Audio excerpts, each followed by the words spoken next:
Bluff City Media presents Tigers Live with Francis Carlota. Join Francis after every Memphis Tiger game as he breaks down each matchup, player of the game, and upcoming games. Now, let's get to the show.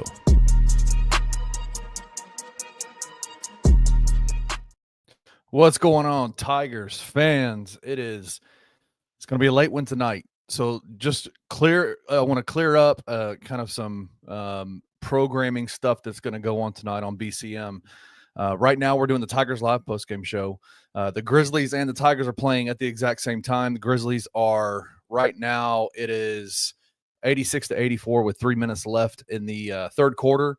The Grizz 9-1 postgame show will be happening right after that game is over. So stay locked in with BCM tonight. We got a lot of live stuff. It's going to be a lot of fun. Daniel Greer, Nathan Qualls will be over there.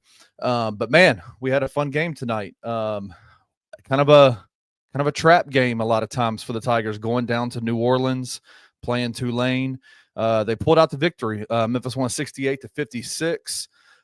Unfortunately, we do not have Francis Carlotta here tonight. He is sick. He is on the injury list and will be back hopefully on Sunday after the Rice game. But tonight you got me, and I'm going to bring in Roman Cleary. Roman, what's up, man? What's happening, Kenny? How are you? Man, I'm good. I'm really good. Memphis won 68-56. Roman, I need to know, man. What are your thoughts on this game? What are your thoughts on the games that you saw tonight? This was just an impressive performance. Yeah. In pretty much all facets. The way that Memphis performed defensively in the second half was great. Yeah. This was exactly what you wanted to see out of the Tigers tonight if you're a Memphis fan. Yeah. And it was well documented heading into this game that New Orleans, the Devlin Fieldhouse, is normally a very tricky spot for Penny Hardaway's program, but that just wasn't the case tonight. I even picked Tulane to win this game in my preview. And What's wrong with you? What's wrong with you? I don't know, man. I didn't think they were going to win, but they proved me wrong. Yeah. And they did so by completely running over the Green Wave down the stretch in the second half. PJ Carter and Colby Rogers really lifting the Tigers to victory there. I mean, Rogers was 0 for 5 from the field in the first half. He was, I think, 4 or 5 from three-point range in the second. What a way to bounce back for him. And you never want to say never, but I'm honestly, I think I might be ready to say it now. I think there's, I don't know, quite zero chance, but I think it's as close to 0% chance as possible that Memphis is going to blow this at this point. I think this win. What do you mean by blow this? What do you mean?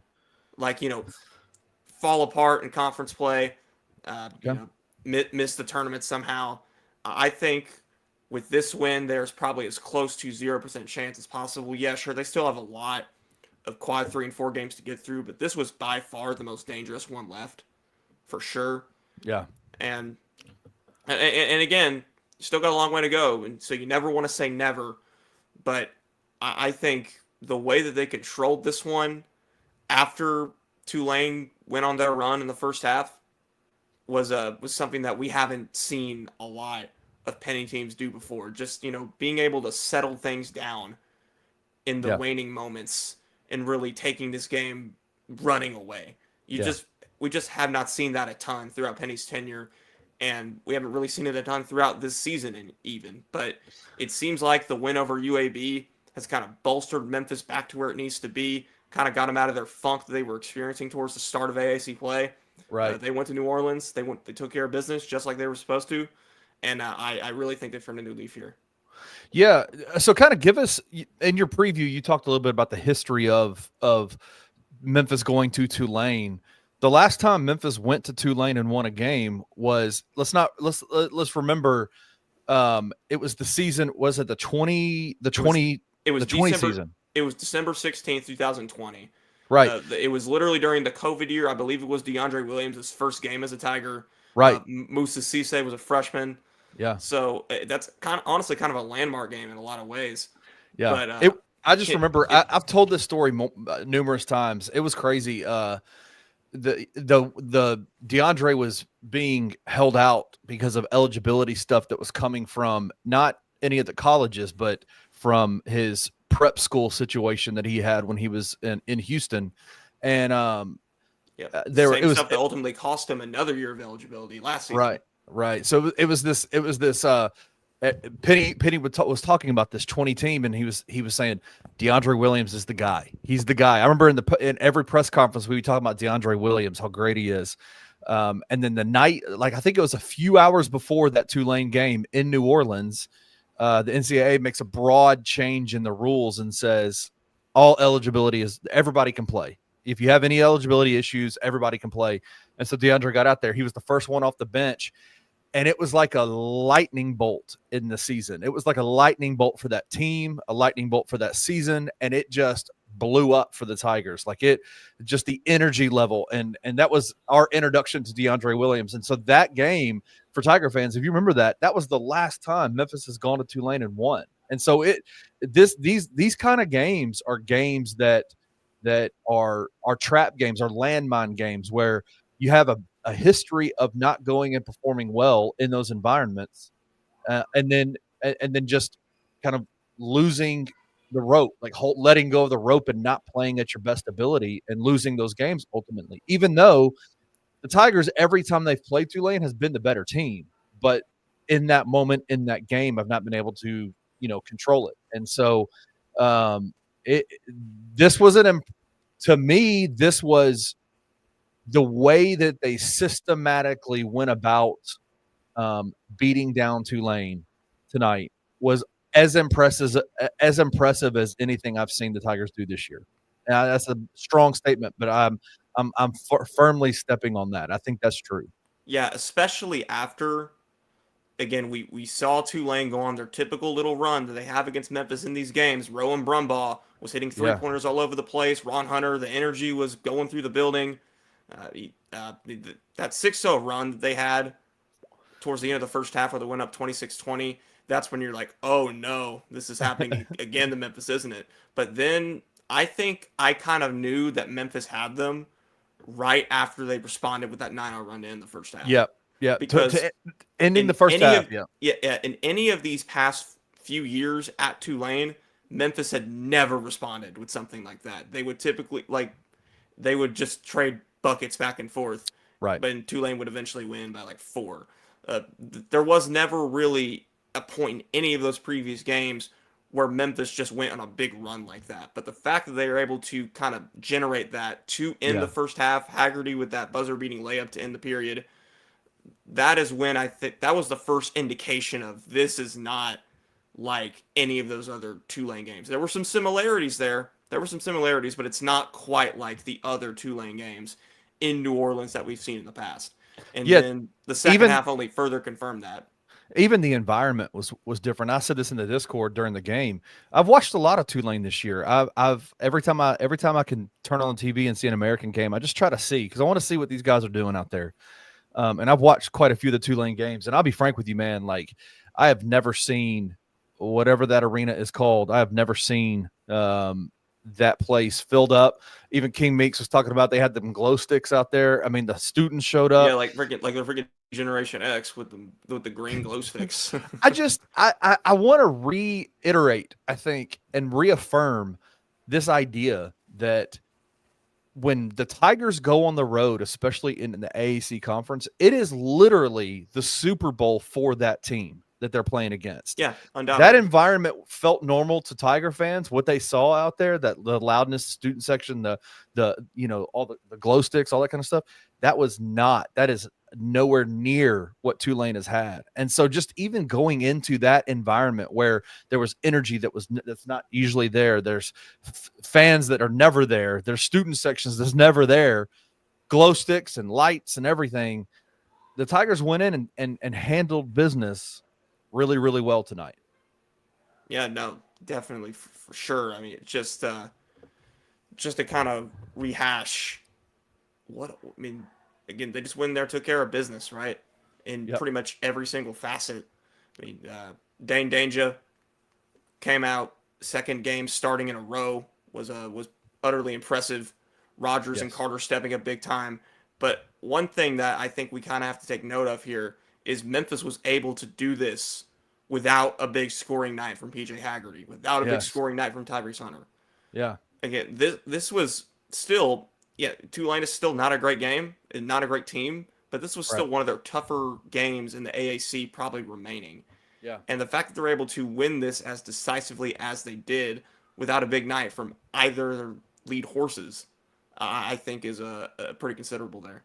Tell me about, let's talk more. Let's dive into that a little bit more, because obviously Dain had, I'm trying to find the box score real quick. Dain had an effective night, led the Tigers in every, I think in scoring tonight. Let me look at it. Yeah, he had 19 points, 10 rebounds, so double-double, 3 assists, only 2 turnovers. He had four fouls, and I think 2 of them were or I think he got 3 in the final 5 minutes of the game. But inserting Dain into the starting lineup, how much of an impact has it had?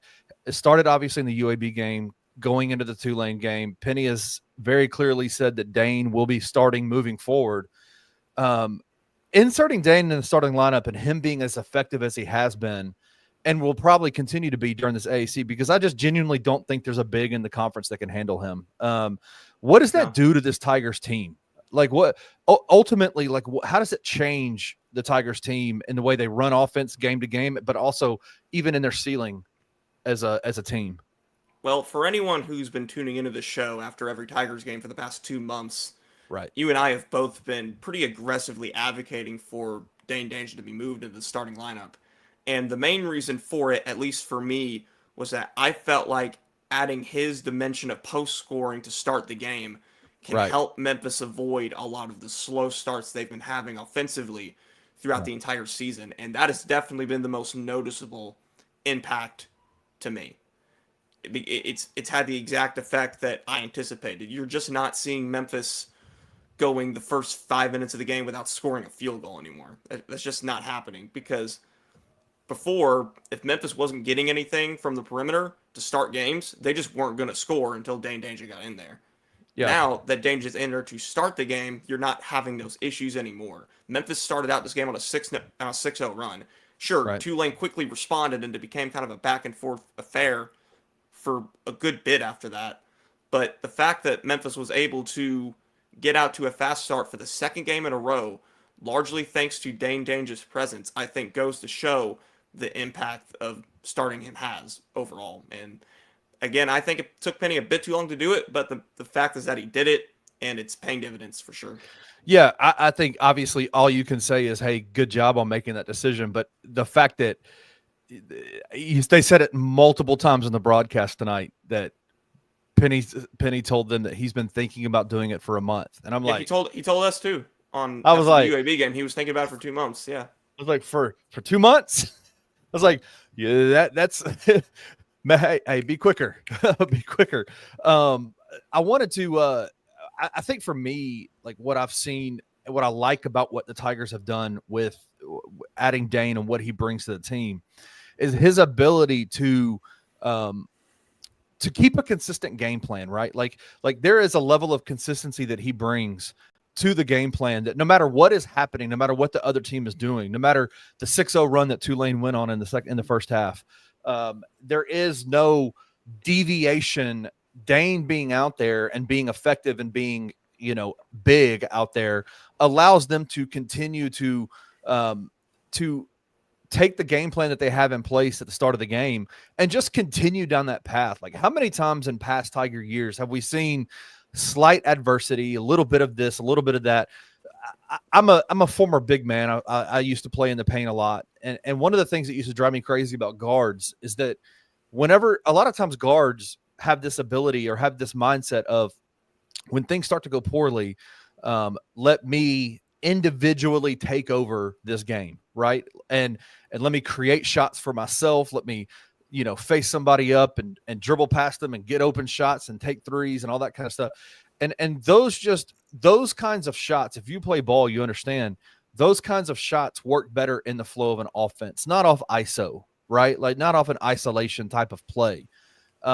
Dain being in there allows the Tigers to have a level of consistency where, if we need a bucket, like we can just post him down low and get him the ball, because not only has he shown that he can effectively score around the basket, but we've seen that he can absolutely that he's willing to pass out of the post, that he's willing to look for open players.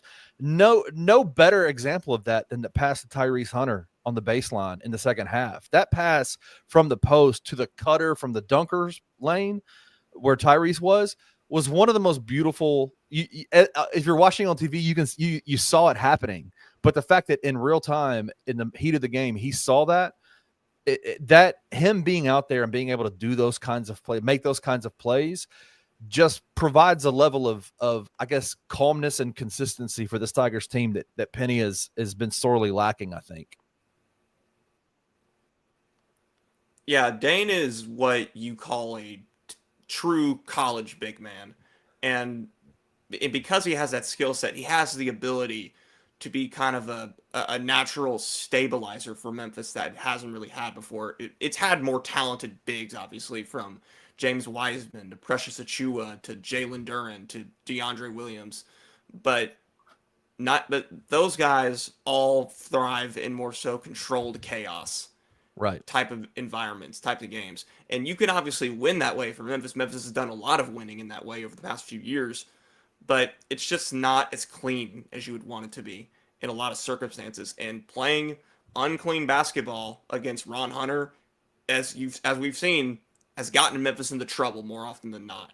Right. So the fact that Memphis was able to play more of a controlled, less frenzied style against Tulane, I think, was managed to stifle a lot of the craziness that the Green Wave have kind of thrived off of in these matchups before. Yep. And Dain definitely played a big part in that, with not just his ability to score in the post, but also to, as you mentioned, find others. He easily has the best vision of any big man Penny's ever had. And honestly, one of the best visions of any Memphis big man ever. Like, there are just few big men that have played for the Tigers that have the kind of court vision that he has, have the ability to kind of distribute the ball in that way. My guy Adewale said this, and I want to ask you. I hope I said your name right. He said this: how close are? What are your thoughts? Janai Broome is that guy, right? Janai Broome is the best big man in America. He's talking about in the American. In the American, I read that as in America, and I was like, that's a crazy statement. But talking about the AAC, I would still disagree. I think Yaxel is just that guy. That's just my opinion. But I mean. Yeah, I just don't think they use. Dain is still great. I don't think they use Yaxel to the best of his abilities. I think he is criminally used by Andy Kennedy. You see, I have.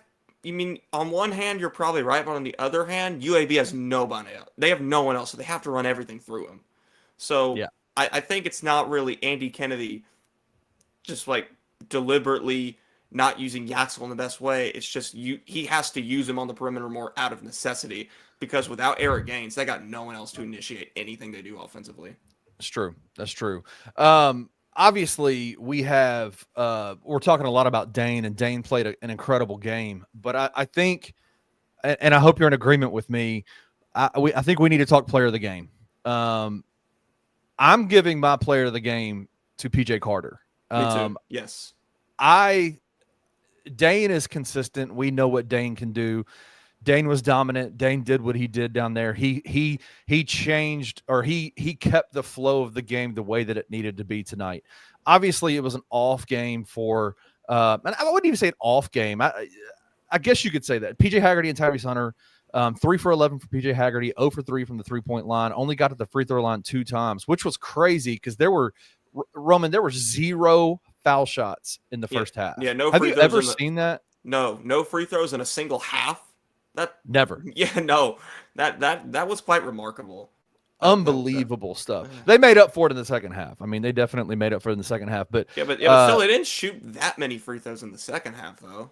The game was fast. I mean, the game went by really fast. Memphis only shot 10 free throws in the game. Tulane shot 17. So there's only 27 free throws attempts in the entire game. That's crazy. But PJ Haggerty ended the night with 8 points, 5 assists, 4 rebounds. And Tyrese was 7 points, 5 assists, 3 rebounds. stat filler type of stat lines for them just for as a game. PJ Carter came in and just absolutely was a shot in the arm for the Tigers, and he ended the game second on the team, tied with Kobe Rogers with 14 points, 4 of 9 massive 3-point shots. Which honestly, bro, like 3 of them were like halfway in and halfway out. 3 of those misses, like. He could have had 7 3-pointers in that game, and nobody would have blinked an eye because they were so close. Yeah, and he totally would have had a 5th if Dain had not missed him on that pass a little bit. Right. Yeah, because he had to kind of like lean back. He had to like kind of fade away. Whereas if Dain had hit him more cleanly, that would have been just a straight up set shot, and he probably makes that.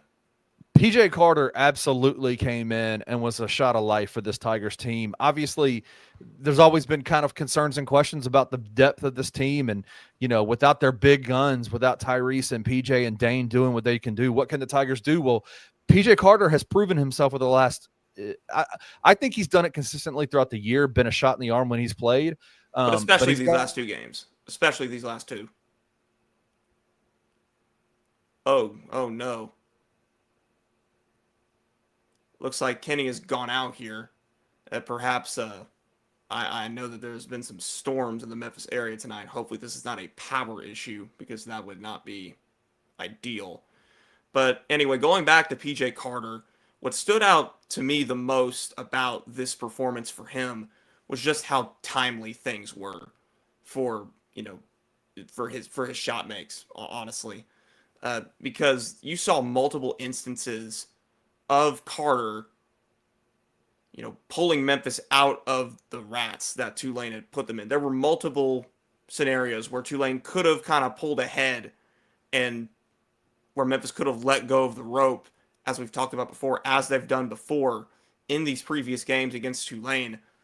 But Carter, all of a sudden, just hitting those threes, I think pulled Memphis out of that rut there. So yes, it is indeed the Roman Cleary show. Unfortunately, I do not have control of the board here, so I cannot put comments on the screen. I will try my best to keep things going here, at least for now. But if anyone wants to ask questions in the comments, try to keep this thing going for me as well, that would be greatly appreciated. Yeah, it definitely looks like Kenny has lost power there, unfortunately, and of course Francis cannot join the show tonight because he is out with an illness. Will hopefully be back on Sunday. Yeah, Memphis pulling away in those last 2 minutes was certainly a good thing to see if you're a Tigers fan, because that was particularly remarkable to me, specifically because, again, we just haven't really seen Memphis many times throughout Penny's 7 years controlling the game and really settling things down on the road down the stretch. We've seen, crazy finish after crazy finish, Memphis sometimes blowing leads or just trading buckets back and forth or what have you. But that just wasn't the case tonight. They just, they really were able to just settle things down and kind of put Tulane away. And yes, for sure, that was particularly very impressive. Memphis might end up with a 3 or 4 seed if they keep winning. Yeah, 4 seed is very much still in reach. Joe Lynn already had him as a 5 seed entering the day, and who knows, maybe that can end up being a 3 seed if they, really run the table here. I think they would have to go completely undefeated though for the rest of conference play, and obviously sweep through the entire NCAA tournament in order to get a 3 seed. But a 4 seed is definitely still in reach. I think you can definitely, still get that with another loss, but that's still just kind of iffy there. Okay, finally seems like Jourdain won't be getting 30 minutes a game anymore. Good, right. How many did he have? He had 19, so yeah. It looks like Jourdain did not have too much of an outing right there. 2 points and 3 rebounds and 4 personal fouls as well. So he was in foul trouble for a good portion of the game. So yeah, I mean, I think Jourdain has been catching a lot of criticism from myself and a lot of the fan base as well for his inconsistent play. And the big problem with Jourdain is that, a lot of people want to refer to him as this, glue guy or, ultra consistent player.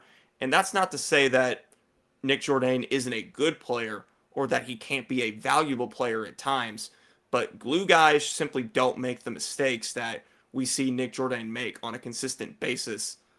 So I think it is definitely understandable from Penny Hardaway's perspective to maybe limit his role there. Did you know Memphis had lost 3 straight to Tulane? Yeah, that was very well documented heading in. This is Memphis's first win at Tulane since December 2020. And in their past 3 losses at Tulane, they've lost at Tulane 3 seasons in a row. They had allowed, I believe, 87.3 points per game in those outings, and they had lost by an average of 3.3 points. So all these games were coming down to the wire, but it was kind of the same theme that you would see in pretty much all of them. Memphis would play terrible defense. It would be very down the stretch. Someone that you had never heard of before, whether it be Sion James or Kevin Cross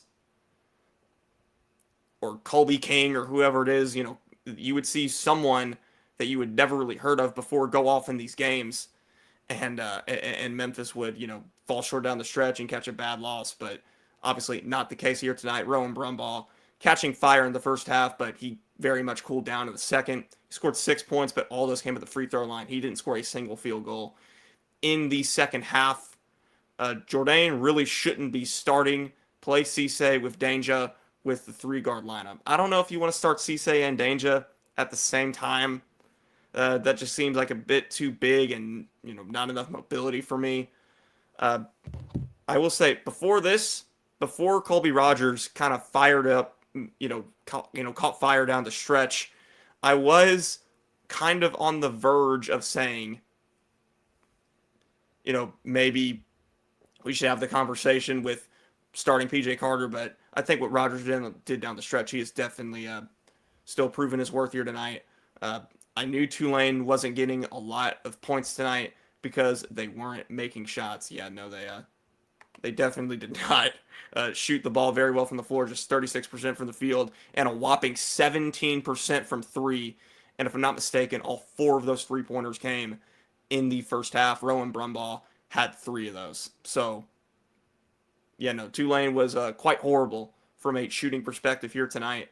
4-guard lineup with Rogers, Hunter, Carter, and Haggerty creates some space for Dainja. Yeah, I mean, you can do a lot of lineups to create space for Dainja. So the 4-guard lineup with Dainja. So I'm guessing you're saying they should So go with Hunter, Rogers, Carter, Haggerty, and Dainja. That's what y'all are saying there. I don't know. As I mean, I just don't know if that's enough size for Memphis to start games. That might be Memphis's best lineup. I can definitely somewhat agree with that. But I just don't know if that's enough size to start out games. I mean, if you run into a bigger team down the road, I just don't know if you want a lineup that's small out there just to start the game. You definitely want to use that lineup for a significant amount of time moving forward because those just might be Memphis's, 5 or 6 best guys at the moment. But to start the game, I'm a little skeptical of that. I think Jourdain, pretty much based off of Memphis's, ceiling and roster and overall depth, I think Jourdain is pretty much penciled into a starting role no matter what he does, to be honest with you. Yeah, the rebounds would definitely be the big consideration there, and rebounding is already an issue for Memphis as we've seen before. Let's see. Tulane still ended up winning the rebounding battle 38-37 here tonight. At one point it was 14-6 in the second half. I think they got 13 of the first 16 rebounds in the second half as well. Let's see, breaking it down by half, ended up being 22-17 for Tulane in the second half, and Memphis actually ended up winning the rebounding battle by 4. So Memphis was +4 on the boards in the first half, but they were off to a really bad start in the second half. Do you think Penny should have been starting Dainja all along? Yes, for sure. I criticized that decision the first night he did it against San Francisco. And if you remember, Memphis was down 10-0 to start that game against San Francisco. And I think starting Moussa Cisse over Dain Dainja was a direct product of that.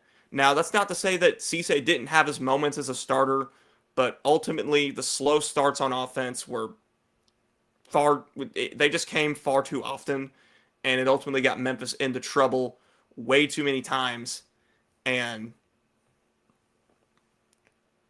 I mean, it just got to a point where Dainja, I think, just had to be a starter. I mean, the one real concern with that is, what was going to happen to the bench scoring had you subbed in Dainja into the opening lineup. But as we've seen, PJ Carter has stepped up in that role very nicely. So it's definitely all working out. Which guard had the most rebounds? That looks like it was Rogers with 3. Dainja and Cisse led the team with 5 each. Tyrese Hunter had 2. PJ Haggerty had 2 rebounds, which is honestly kind of low for him. Why didn't Baraka play tonight? As far as I know, Baraka Okogie was healthy, and we've seen Penny kind of flip-flop back and forth between him and Dante Harris over the past few games. Penny decided to not roll with Baraka against Charlotte, and Dante didn't really play against UAB. That was also a coach's decision. Both of them played against Wichita, but Dante got subbed out pretty quickly for Baraka. So, yeah, I think it's just kind of a hot potato back and forth between the two of them. I think both of them are still actively competing for that kind of backup point guard role, which is necessary. And honestly, I thought Harris was running away with that for a while, but with his recent struggles in these past couple of games, it just looks like Baraka may be having a bit more of a fighting chance there. Penny said that, Baraka will be ready for when his moment comes, and he hasn't exactly, stood out or anything like that, but he's definitely been better than he has before in these, recent minutes, as limited as he's gotten there. But again, he went with Dante tonight, but again, Dante Harris only got 6 minutes, so he didn't get that much run either. So it seems like both of them are kind of in a minimalist role right now. Again, I do think it's best for Memphis if they do end up sorting out that that backup point guard issue. I think Yates is redshirting this year. He can't because he's already played. So looks like Kenny Stubblefield has returned to the program. Did your power go out, man? Yeah. Is anybody else in Memphis had their power go out tonight? Mine has gone out twice, and that's what happened. So I apologize. I was worried that mine was going to go out earlier because I heard all the thunder and lightning going on outside, but it hasn't yet. So I'm still here. Yeah, I'm still not able to get on the internet. I'm on my phone right now, so this is probably a pretty crazy shot. I apologize, but thanks for holding it down, bro. Yeah, no, of course. Shout out to the comment section for holding it down too. They were a big factor. Thanks for staying active. What are their thoughts? What are their thoughts? I mean, they're stoked, I'm sure, right? Yeah. Don't really see anything negative going on. We've talked about. Said Roman held it down. That's right, man. It Roman was show. We need a Roman Cleary show. Yeah, it was a little out of nowhere, but I guess I did all right. I don't know. Well, we are in the. I'll kind of give an update. The Grizzlies are still playing. I still don't have internet, so I don't know exactly what the score is. I think there's like 4 minutes left in the game. I think they're down by 8. But looks like the Grizzlies might be getting another loss to a really good team. But yeah, no, they're down 6 with 4:43 to play. Let's go Grizzlies. Pull one out. Are you saying that we got to get out of here? Are you saying we got to get out of here before Grizz 901 starts? Is that what you're saying?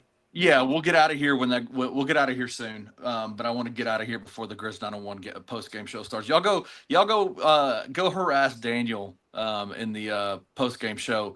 Tell him Tell him Kenny says he smells like cottage cheese. So in the comment section, tell Daniel Greer that Kenny Stubblefield says he smells like cottage cheese. But no, man, I don't know where you went after my power went out, but I love seeing I love seeing players step up when their number is called. I love seeing guys like PJ Carter step up. I love even when Dante Harris and even Baraka Okoji, when they get called, they come out and they play well.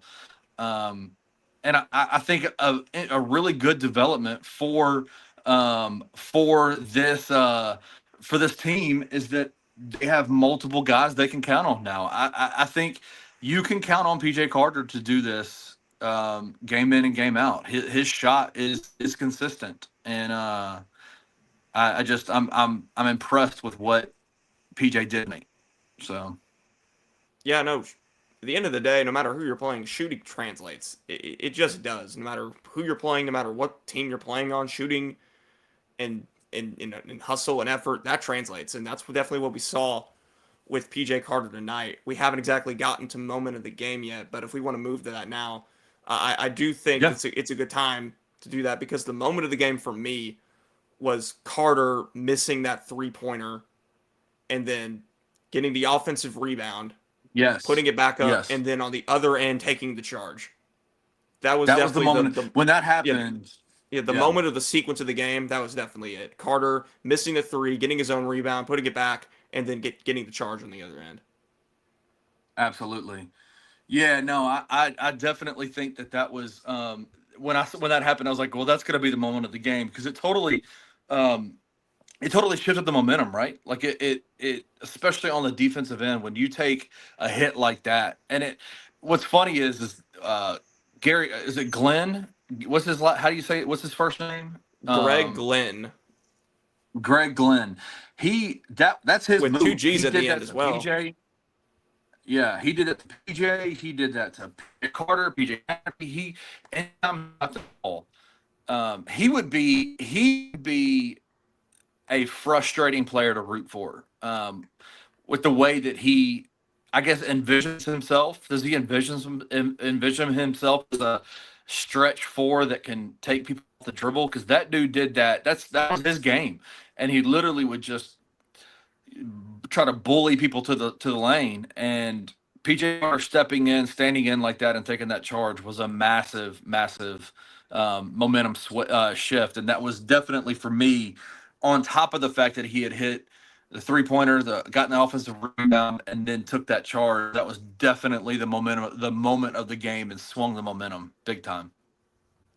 Yeah, no, Carter's contributions were certainly invaluable. I was mentioning earlier how not just what he did, but the way he did it and the timing of it all as well was I think very crucial, because there were multiple moments where Memphis could have let go of the rope, where they could have let Tulane kind of run away with things as they have before, but Carter kind of pulling Memphis out of the funk with whether it be a 3-pointer or a big play defensively.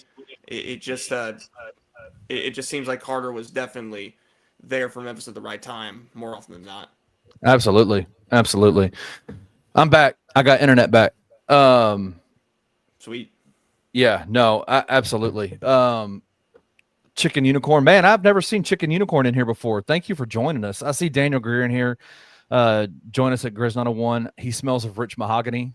Everybody likes bro. you. I think everybody. The Roman Cleary show drawing in ratings, man. Yeah, like I think everybody likes you more than me. That's fine. Shoot. Everybody's hit the like button for Roman. Okay, cool. Appreciate that. Yeah, We are. I actually do know what happened to my power. I think Francis Carlota got wind that me and you were killing this post game show and came in and snipped my power, so he couldn't. Couldn't keep going. Caught the fastest Frontier flight ever from San Diego to Memphis.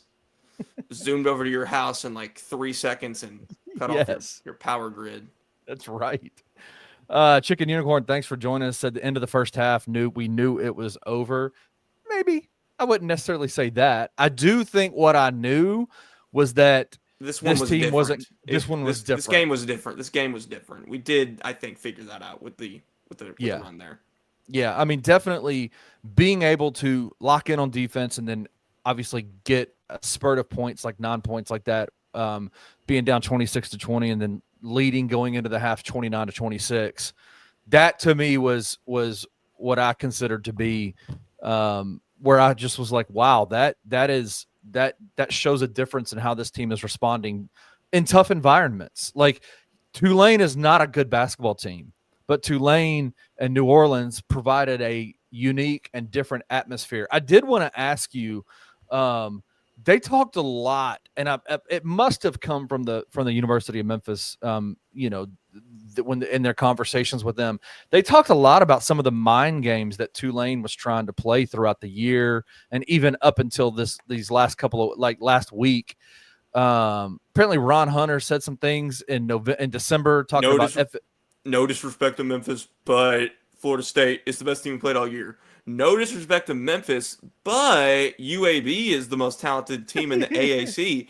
Okay. Not even the best team, the most talented team. You can say they're the best team all you want to, I guess, but the most talented team? That's wild. Okay, That's man. Okay, man. King Meeks he's cracked the code. He said Francis is with Snoop Dogg. He has pictures of them. Francis is on a high level. That's right. But no, yeah. But then he's high on that Dayquil right now. That Dayquil, or NyQuil probably at this point. What was also interesting is, I don't know if you noticed this, they sent, or heard this in the broadcast. Apparently, they sent an email to Kirk Downs, the Memphis SID, basically outlining their plan of action when the ropes go up and they storm the court after they beat the Tigers. Like, that's some next level stuff. Also, I like that. Are you really going to storm the court for beating the same team 2 years in a row? Well, of course they would. 4 years in a row, beating the same team 4 years in a row. That's crazy. I loved it though. Even they said it in the thing. Nolan Smith used that in his scout. This was his scout. The Tulane game was his scout. In the scouting, video film room, they actually showed the tweets, talked about the email, talked about the plans that they had during the game. With like 6 minutes left, they started putting ropes up around the Timo, are you trolling? Because there's no shot that Florida State is the best team that Tulane's played all year. Are you trolling, dude? This has to be a troll. Yeah, you gotta be trolling. You gotta be trolling, bro. You gotta be trolling. Yeah, and it was crazy, man. Like, I really like Ron Hunter a lot as a coach. I like his energy. I like what he brings. Timo said that's what Ron Hunter said. Yeah. Yeah. Oh yeah. Yeah. We referenced that already. Yeah. But I really do like him. He annoyed me tonight. I'm gonna be frank with you. He annoyed me tonight. Like how many times was he on the floor? Like, how many times did he run out on the floor when the Tigers were on their side in the first half? Yeah, but that's just the kind of stuff he does. He just gets overexcited and a little wild. No, I dig it. That's kind of his whole brand. I dig it, but he was on the floor. Like, he ran on the floor in the middle of the game. He's been on the floor before, I multiple times. It annoyed me tonight. I don't know why. You know what else annoys me? He's done that every before, single time. Daniel Greer comes in here. He went to Duke, man. He was literally host of the 901 All-American player at Duke. He knows this. Whereas Daniel Greer is a massive Duke fan. And whenever he gets the chance, he comes in here and flaunts his Dukiness. And yes, Nolan Smith went to Duke, but it took him coming to Memphis to make a difference. I don't know what that means, but no, he took a job with Kenny Payne. What do you expect to happen, man? Exactly, he took a job with Kenny Payne.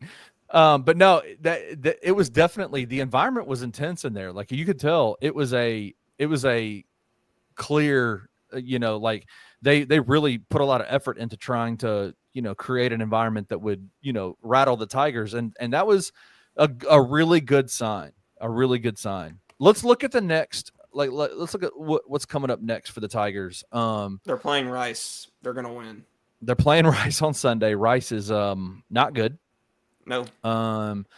Then they go and they play in Memphis against Tulsa, and then they play in Memphis against Temple. So those are the next three. A 7 p.m. Wednesday night game against Tulsa. Oh man, that is going to be a long night. 7 p.m. against Tulsa. Yeah, that's going to be a long night. Yeah. That Tulsa game. Rice is terrible. Like Rice is really, really bad. It's a quad 3 game on the road though, not a quad 4 game. So yeah, at least that if you're Memphis, because you want to play as few quad 4s as possible. Just win them. You can't help it. I'm just saying you'd rather have quad 3 than quad 4. Well, of course you do, but you can't help. Whatever. Because like quad 4 are like the real killers. Not when you win them. Not when you win all of them. Yeah, but like even when you play them, unless you win them by 20, all your computers are going down. Who cares? Which means your seating's going down. Hey, computer nerd, who cares? Just win games. Just win games, Roman. Win games. I wish it were that simple, but the net makes it not simple. That is. Exactly. No, I'm not a big fan of the net either. Like I don't think a metric should exist where you have 9 quad 1 and 2 wins at the end of January, and you had those at the beginning of the month too, and you're not even in the 40. You're not even in the top 40. I don't think that should exist. Like I don't think it should be a thing, but nonetheless it is. And the reason for it is because Memphis has not been playing efficiently enough against these AAC opponents. Who cares? They win. Here's my issue. And I've said this on multiple different podcasts, and I'm going to stand on this. And people have tried to tell me the reason why. And I understand it. Like, I know Bart, I know Ken, I know Rice has one dude averaging more than 10 points a game. Right. They have one dude averaging more than 10, and he averages 13. I understand that they can tell me a story and they can tell me why these things work out this way. But Houston, who is a damn good basketball team, and I don't need a metric to tell me that they're good. I watch them play. They're a damn good basketball team. Is literally in the net in KenPom, ranked 3rd in the nation. And they just won their first quad 1 game last weekend of the year. So help me understand, like, and listen, I'm not downgrading Houston. I think Houston is awesome. But you can't tell me that their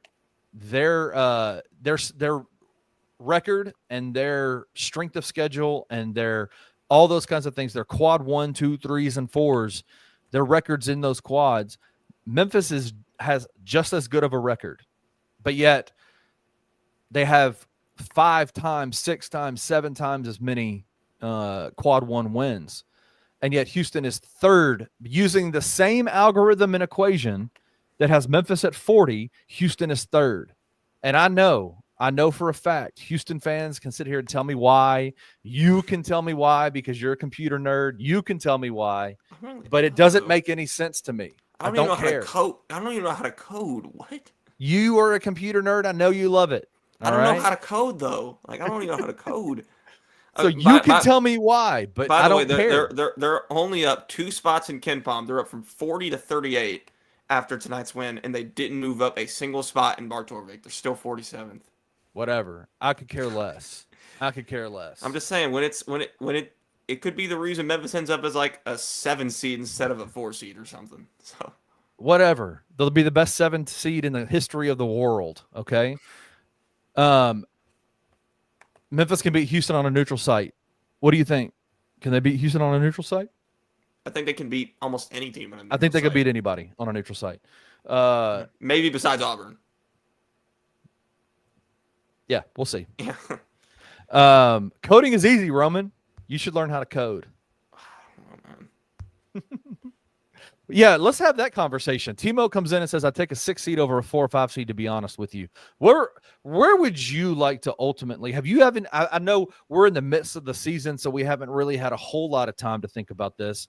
But if just off your gut instinct, what are your thoughts? Where would you like for the Tigers to set them up for a deep run? Where would you what seed would you like for them to have?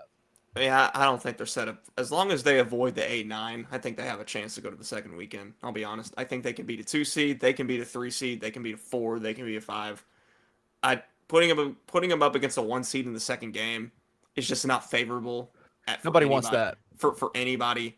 But I think they can beat it. They've already beaten a 2 in Michigan State this year pretty handedly. So, who is man, we are down to the wire here. It is 120-119 with 8.6 seconds left in the fourth quarter. Memphis is up. What is going on? All right, Jaren Jackson Jr. made a free throw to put him up.